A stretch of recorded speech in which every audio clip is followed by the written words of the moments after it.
Lengo la kuanzishwa kwa mradi wa BioCooling ni kupanda miti mbalimbali yenye asili ya Kizanzibari ili kuweza kupunguza joto katika jamii. Haya yameelezwa na meneja wa upandaji miti kutoka mradi wa BioCooling, Ali Haji, wakati alipokuwa katika zoezi la uzinduzi wa upandaji miti lililofanyika Migombani, eneo la Botanic Garden, wilaya Mjini Unguja.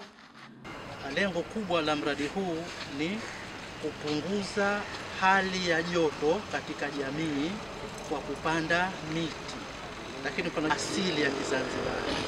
Amesema kuwa mradi huo umekuja kutokana na mashirikiano ya miji miwili, Costam na Zanzibar, ambayo yameasisiwa mwaka 2011 yenye lengo la kupanda miti sehemu za wazi na skuli ambazo zimefanyiwa upembuzi yakinifu pamoja na hospitali. Kwa hiyo mradi huu umekuja kama tulivyosema kutokana na mashirikiano yaliyokuwepo baina ya miji miwili, Costam na Zanzibar, ambao yameasisiwa tangu mwaka 2011 na saini mkataba MOU 2017, na sasa tuna miradi mitatu, miwili imepita na sasa watatu.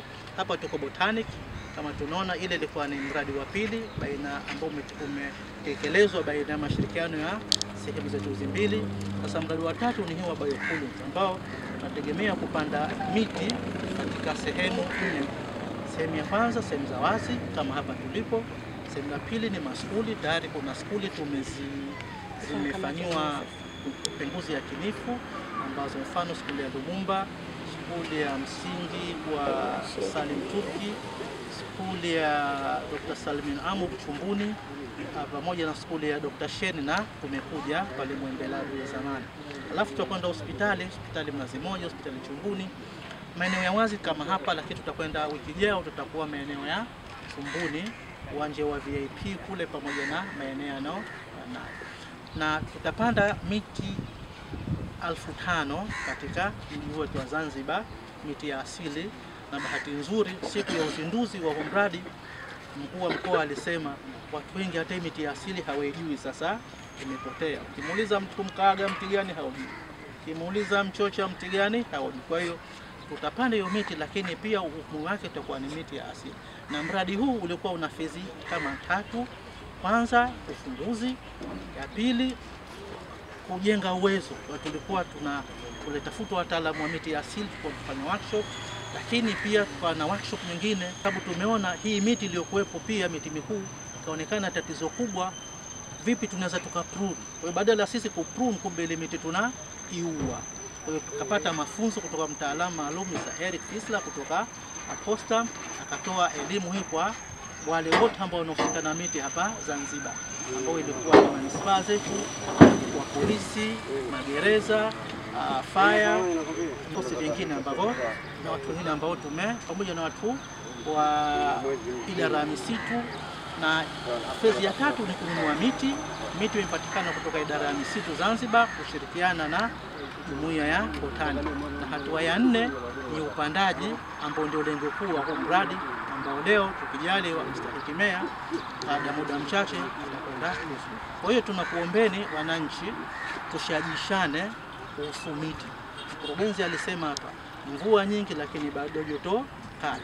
Na licha kwamba tunasema tupendi miti, lakini kila mmoja anaenda kufukuzia kwenye nini? Kivuli. Kwa hiyo maana tukasema BioCooling. Na kauli mbiu yetu inasema panda miti, kaa kivulini, ili kupunguza hilo joto. Kwa upande wake mstahiki meya kutoka Baraza la Manispaa Mjini, ndugu Ali Haji, amesema upandaji wa miti ni jambo muhimu katika jamii, kwani miti imekuwa ikileta faida mbalimbali. Hivyo amewataka wanajamii wawe na tabia kupanda miti ili kuweza kuleta hali ya hewa nzuri na kupunguza joto. Ndugu zangu, jambo hili ambalo tunalifanya leo kwa macho utaliona kwamba ni jambo la kawaida. Tena nataka niwaambie leo tumekuja kufanya jambo kubwa. Tangulizi wangu alisema kwamba upandaji wa miti ni maisha, lakini ni uhai. Tukianza hapa sasa hivi kuchambua faida ambazo zinatokana na miti, basi hatuwezi tukazimaliza. Kwenye miti tunapata chakula, tunapata kivuli, tunapata dawa, lakini tunapata mambo mbalimbali. Lakini kwa nyeta jambo hili ambalo tulikuwa nalo hata hivi karibuni mlikuwa mnashuhudia, hata mafeni alikuwa hayafanyi kazi, hayasaidii chochote, kwa namna gani ambao joto Zanzibar lilikuwa limepanda. Kwa niseme kwamba mradi huu wa upandaji wa miti BioCooling utakuwa ni msaidizi mkubwa katika kupoza joto na kuleta hali ya hewa ya kivuli pamoja na mambo mengine.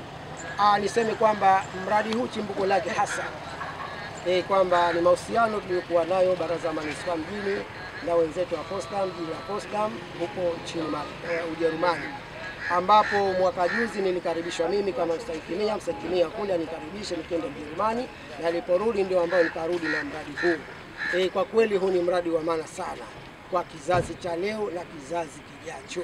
Kwa hivyo nitoe wito kwa jamii, kwa makundi mbalimbali, tuwe na tabia kupanda miti na tuache tabia kukata miti ovyo. Tuone kwamba sote tunakuwa mstari mmoja kufuata maelekezo ya viongozi wetu katika uhifadhi wa mazingira katika maeneo yetu. Naye diwani wa wadi ya Kikwajuni Mheshimiwa Hanga amesema kuwa miti ndio kila kitu katika jamii, hivyo amewataka wananchi kuhakikisha wanapanda miti pale wanapokata mti ili kuleta faida katika jamii. Lakini jingine nimshukuru Mheshimiwa Rais wa Zanzibar pamoja na Mheshimiwa Rais wa Jamhuri ya Muungano kwa kutia uhamasishaji mkuu katika wadi yangu ili kuhamasisha watu wapande miti kwa kila hali. Miti ndio maisha yetu, miti ndio uhai wetu, miti ndio kila kitu kwetu. Bila miti hatuwezi kuishi hapa. Kwa hiyo ni wanasihi sana wananchi wangu, unapokata mti basi ajua muhimu wa mti. Unapokata mti hakikisha kwamba umepanda mti. Ukikata mti bila kupanda mti ni hasara kwetu sisi. Maisha ya mti ni maisha makubwa sana kwa mwanadamu. Kwa hiyo mimi naunga mkono sana na niwapongeze sana, tuko pamoja kwa hili. Na katika wadi yangu nitahakikisha yule ambaye anakata miti kipuuzi nitafanya kila hila ili achukuliwe hatua ya kinizamu na kisheria katika nchi hii. Zoezi hilo limeambatana na kauli mbiu isemayo panda mti kaa kivulini. Fatma Rajab, Mshindo TV. Usisahau kusubscribe, kulike, kucomment na kushare. Mshindo TV.